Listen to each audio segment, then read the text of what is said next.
Emergency exit open చేసి బయటకు వచ్చాడంటున్నటువంటి ఆ ప్రయాణికుడికి సంబంధించినటువంటి దృశ్యాలు మనం చూస్తున్నాం. మృత్యుంజయుడని చెప్పాలి. ఎయిర్ ఇండియా ప్రమాదంలో ఒకే ఒక్కరు ప్రాణాలతో బయటపడ్డారు. మనం చూస్తున్నాం, అతనికి సంబంధించినటువంటి దృశ్యాలను మనం చూస్తున్నాం.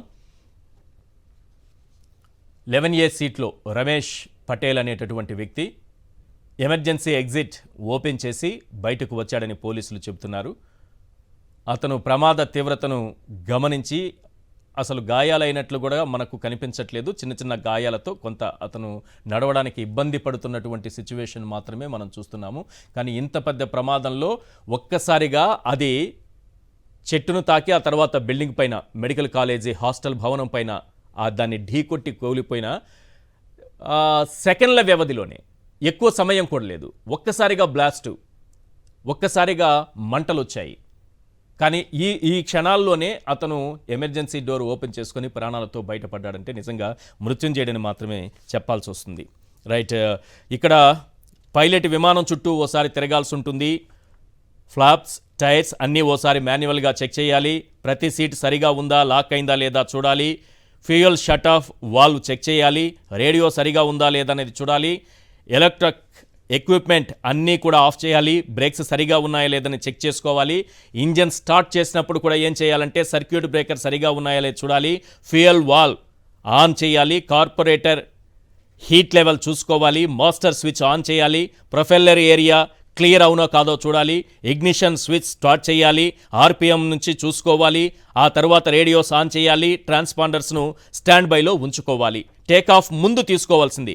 బ్రేక్స్ మరోసారి చూసుకోవాలి. క్యాబిన్ డోర్స్ మూసుకున్నాయా లేదా, ఫ్లైట్ కంట్రోల్లో అన్ని కంట్రోల్స్ అన్ని సరిగా ఉన్నాయా లేదా, ల్యాండింగ్ రన్నింగ్ లైట్ సరిగా ఉన్నాయా లేదా, oil pressure temperature check, section gauge green అది ఉందా లేదా, కార్పొరేటర్ హీట్ లెవెల్, మ్యాగ్నెటోస్ సరిగా పనిచేస్తున్నాయా లేదా, రేడియోస్ కావాల్సినటువంటి ఫ్రీక్వెన్సీ సెట్ చేసుకున్నామా లేదా, అన్నీ కూడా చాలా క్లియర్గా చూస్తారు. ఇవన్నీ కూడా ఉంటాయి. ఇంకా చాలా పాయింట్స్ ఉన్నాయి. అంటే 2 ఇంజన్స్ ఉంటాయి కదా ఇందులో. 2 ఇంజన్స్ ఉన్నప్పుడు ఒక ఇంజన్ ఫెయిల్ అయినా మరో ఇంజన్ వెంటనే ఆన్ అవుతున్నప్పుడు ఎందుకు ప్రమాదం జరిగింది? ఒక ఇంజన్తో కూడా ఇంతే ఫ్యూయల్ నింపుకొని పూర్తి స్థాయి సామర్థ్యంతో, ప్రయాణికులు పూర్తి సామర్థ్యంతో ఒక ఇంజన్తో ప్రయాణం చేయగలదంటే ఖచ్చితంగా ప్రయాణం చేయగలదు. ఒక విమానానికి 2 ఇంజన్లు ఉంటాయి. ఇక్కడ ఒకేసారి 2 ఇంజన్లు ఫెయిల్ అయినట్లు తెలుస్తోంది. సాధారణంగా ఒకేసారి 2 ఇంజన్లు ఫెయిల్ కావడం అరుదు. ఇక్కడ పైలట్లకు తగిన సమయం దొరకలేదు.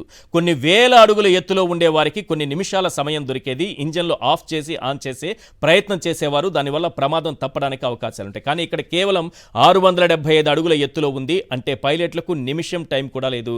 దీనివల్ల వారేం చేయలేకపోయారు. వారు టేక్ ఆఫ్ ప్రొసీజర్లో ఉన్నారు. అప్పటికి కొన్ని సెకండ్ల ముందే వారు టేక్ ఆఫ్ అయ్యారు. ఈలోపే ఇంజన్లు ఆఫ్ అయ్యాయి. మేడే అనే సమాచారం మాత్రమే ఇవ్వగలిగారు. వారికి స్పందించే అవకాశం ఏమాత్రం దొరకలేదని ఇదంతా కొంతమంది నిపుణులు వివిధ జాతీయ ఛానళ్లలో మాట్లాడుతూ చెప్పినటువంటి అంశాలనే నేను మీ ముందు ఉంచుతున్నాను.